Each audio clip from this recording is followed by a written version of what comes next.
রিক্সাওয়ালারে জিজ্ঞেস করেন, অটোওয়ালাকে জিজ্ঞেস করেন, সারাদিন অটো চালাই, রোজা রাখবো কোন জায়গায়?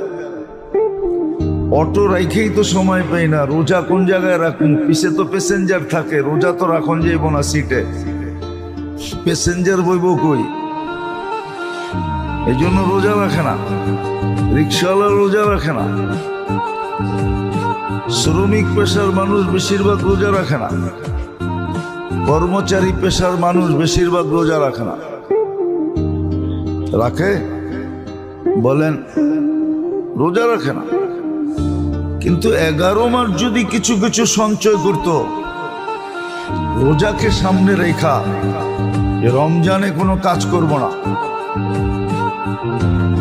1 মাসের বাজেট রমজানের আগে সঞ্চয় করলো, তো সবাই যদি কাজ করা বন্ধ করে দিত, তাহলে উচ্চবিত্তের মানুষ এদেরকে অল্প সময়ের জন্য বেশি টাকা দিয়ে হায়ার করতো, হায়ার।